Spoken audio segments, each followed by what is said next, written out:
Bien, señores, vamos a continuar con el programa. Marcos tiene un tema que es el que vamos a tratar ahora a continuación.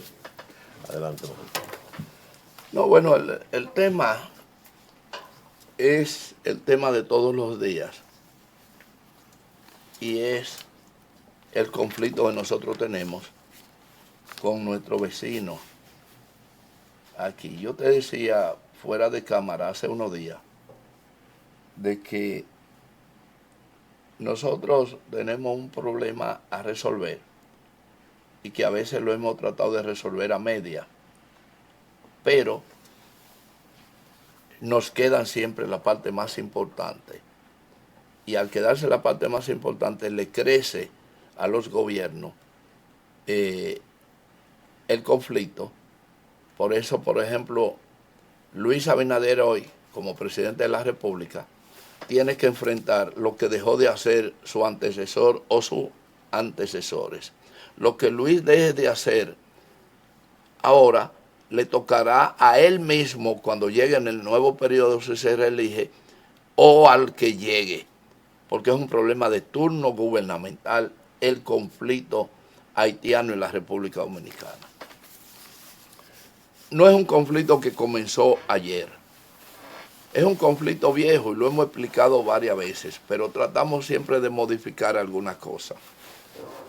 El tema de Haití, yo insisto en que es un problema económico y casi no encuentro a nadie quien lo rebata, pero dicen lo contrario. Pero bien, el cuestionamiento en orden de que tú me hiciste ayer, tú me diste una galleta a mí. Y yo le digo una cosa, ¿ustedes saben por qué Trujillo no resaltó mucho a Gregorio Luperón? Es porque Trujillo entendía que Gregorio Luperón en un momento oportuno no favoreció a un pariente de Trujillo. Y Trujillo entendía que debió haberlo favorecido. Luperón no lo hizo. Y Trujillo le guardó eso siempre a Gregorio Luperón. Porque los rencores, y por lo único que yo no estoy de acuerdo con la pena de muerte, no es porque la gente la merezca o no. A mí no me para un problema de religión. A mí lo que me para es mi duda de quién van a ser los jueces, sobre todo en este país, que sabemos que aquí todos somos primos. Y ese primaje me da miedo. Y compadre. Y compadre. Ese hijo de mi compadre tal, que era un hombre muy serio. Ya con eso tiene un vicio ese proceso. ¿Tú entiendes, Marcos, que si aquí se estableciera la pena de muerte en algún momento para ciertos delitos, hay diferentes teorías? La gente dice que hay países que lo han establecido y ha aumentado el crimen. Yo nunca he creído en eso porque ha aumentado en cuánto iba a estar si no la ponían. Entonces, como cualquier aumentito, lo justifican para defender su tesis, porque la gente defendiendo sus verdades y sus tesis se va lejísimo. ¿Tú entiendes que si eso se estableciera alguna vez, debíamos cambiar el sistema judicial por el de el otro napoleónico, es el nuestro, el otro no recuerdo, con los jurados que no necesariamente son abogados, si se fuera a establecer para algún delito, que sea un jurado así, porque eso más o menos hace mejor justicia? Mira, De experiencia demostrada. eso te lo contesto rápidamente. Hay más crímenes en Singapur. No sé. O sea, cuando tú te encuentras con países que aplican la pena de muerte en el marco de la marcialidad jurídica o de su marcialidad jurídica, los delitos por los que se establece la pena de muerte son mínimos. En Singapur no hay, y para mencionarte otro, Sí, sí. no hay tráfico de droga No, ni droga. ni droga. Entonces, y el que atrapen, No hay que cambiar los jurados. Yo me refiero porque tú hablabas algo de nuestra dominicanidad y el compadreo y el tráfico de influencia también, porque, la tradición de eso, porque imagínate tú, si en un país como China tú vas, o como Singapur tú vas de turista y te aclaran, te dicen claro lo que implica violar la ley y te fusilan, y entonces cuando allá fusilan la gente tiene que, los parientes tienen que dar, pagar la bala con la que la fusilan, pagarlo, y el cadáver no es de los parientes, el cadáver es del Estado, para lo que el Estado entienda. Si entiende que con eso debe hacer estudios para los estudiantes, para eso el cadáver, para si tiene órganos que le sirven para alguno que esté enfermo, o si no sirve para nada, porque hay gente que aún muerto los perros no lo comen. pero a lo mejor lo comen los tiburones. Exacto, entonces se lo llevan al zoológico y a lo mejor ahí algunos se lo comen. Mira, el asunto es complejo, no es tan simple, pero la complejidad es de los humanos y los humanos tienen que resolverlo. Yo no recuerdo exactamente el expediente que recrea en una de sus ficciones uno de los más grandes escritores de los últimos tiempos, que fue Víctor Hugo, en una escena recreada sobre un juicio. Y brevemente digo, bueno, hubo un caso donde la persona más cercana al juez, el más cercano por encima de todo, el más cercano a un juez fue incriminado en un delito que estaba tipificado como delito de de alto nivel. El juez encargado de ese proceso le toca ese amigo por encima de todo.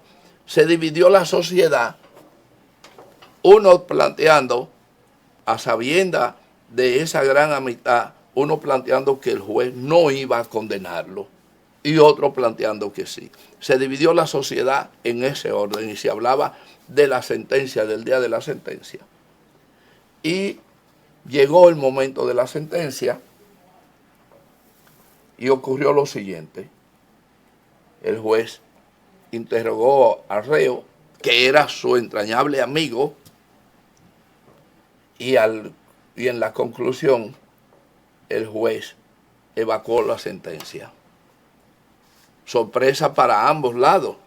Los que creían que sí, los que creían que no, fueron sorprendidos cuando el juez realmente, digo no para ambos lados, sorprendidos, los que decían que sí, tenían una convicción del juez. Y los otros pensaban que la tenían. El juez evacuó la sentencia de muerte contra el reo. Inmediatamente se ejecutó, porque en ese caso se ejecutaba inmediatamente, tan pronto el juez no había apelación ni mucho menos. El juez evacuó la sentencia, el guillotinero llegó y cuando el chasquido de la cuchilla de la guillotina bajó e hizo rodar la cabeza del reo, en el camerino se oyó un disparo. Y sencillamente, cuando fueron, el juez se había suicidado. Es una moraleja recreada en una visión de Víctor Hugo, por ejemplo, donde determina que un ser humano, por su convicción, pero por respeto a la ley, tuvo que ejecutar, pero no resistió la ejecución. Entonces, cuando yo me pregunto, es si el primo mío, que es de Barahona, que tiene el mismo nombre de Santana, y tiene un caso como juez, va a decir, bueno, este Santana debe ser familia mía. Me aparece uno que le llama, ¿tú te acuerdas que el tío tuyo, el que era carnicero y todo ese tipo de cosas? Ojo con eso. Entonces, por eso yo digo, y no tengo seguidores, que los juicios que se han hecho aquí contra la corrupción no han creado ningún efecto positivo para el país. Ninguno. porque para nuestra sociedad no ha sido lo que realmente ha habido que hacer. Ninguno, comenzando con Salvador Jorge Blanco, que fue el gran adefesio jurídico en términos social que aquí se... Y desde ese momento hasta los reos de hoy son totalmente nulos como ejemplo de la corrupción dentro del Estado y dentro de los sectores que fueran. Y mi razón, yo me apoyo en lo siguiente: mídanlo por etapa a ver si hay más o hay menos corrupción. Mídanlo a ver cuánto hay en prisión por los delitos de corrupción. Entonces, no es la fiebre de la sábana. Y yo digo, por ejemplo, si yo cojo a Jorgito Perelló, bueno, déjame sacar ese nombre porque existe mucho y piensen que estoy... Juan Sin Miedo se le acusa de haberse robado unos millones de pesos en el ejercicio de funciones del Estado. Yo sencillamente como fiscal le digo, mira Juan, tú admites que te robaste tanto. No, yo no me lo robé. Vamos a ver entonces, mira, aquí están las evidencias. Yo no me robé lo que dicen, pero yo me robé tanto. ¿Y dónde tú lo tienes? Ah, yo lo tengo en esto, invertido en tal y tal cosa. Bueno, yo te doy la oportunidad de tu vida y te doy la oportunidad de tu vida de sancionarte de esta forma o de la otra forma. Y las dos que le doy son: todos los fines de semana yo te voy a dejar libre, totalmente libre. Y todos los fines de semana tú vas a ir al parque de Boca Férrea con un overol, o al parque de Barahona con un overol donde dice, o San Cristóbal, donde dice, soy un violador de la ley tal, con un capirote puesto, y estoy condenado a 5 años para todos los fines de semana limpiar este parque. Ahí van a ir la prensa, ahí va a ir todo, van a ir todo el mundo, incluso custodiado. Pero si tú no quieres eso, porque eso te humilla, eso es humillante, eso es perverso, todo lo que tú quieras, no hay problema. Yo te encierro en la cárcel los 5 años, con la rigidez que implica, ya sancionada por el Senado. Realmente privado de tu libertad. Realmente privado de toda libertad. Entonces tú lo escoges. Y yo te pregunto a cualquiera de ustedes, ¿qué deja más ejemplo? ¿Qué enseña más a la sociedad? El que se acogió, que está en el parque, que todos los años tiene que hacer en uno de estos periódicos un escrito que dice, con su dinero de su bolsillo, porque además no le quito, soy benévolo, no le quito todo lo que se robó. Le hago un cálculo y le dejo con qué pueda vivir. Es decir, 200 pesos diarios, 500, le dejo con qué pueda vivir. Y lo someto a esa acción. Entonces yo le pregunto a cualquiera de los que nos están viendo, que me digan cuál es más ejemplarizador, si el tipo que van y lo encierran en Najayo, que los fines de semana sale furtivamente, o le llevan las mujeres y sus queridas, y todo ese tipo de cosas, y está totalmente allí, incluso los más hábiles haciendo negocios desde allí y todo eso. Me pregunto yo, ¿cuál es mejor pagado? Si el de fin de semana, que lo privo de los fines de semana, con toda la carga moral que debe pagar, o el que va a la cárcel. Entonces, es una hipótesis. No es verdad que yo aspiro a que nadie me apoye eso, porque hay que tener mucho nivel y conciencia para apoyar ese tipo de cosas. Pero no me refiero a la gente individual, me refiero al problema de los pueblos.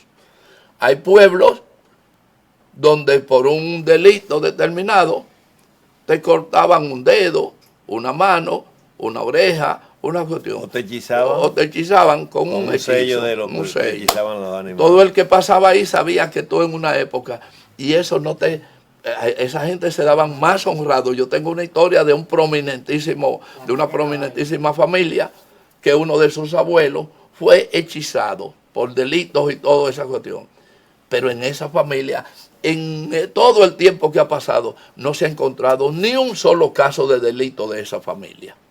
Y por eso vamos a la pausa, porque en definitiva son cosas que uno a veces se sale del tema, pero lo explica. No, pero es interesante. Vamos a la pausa, Ramón.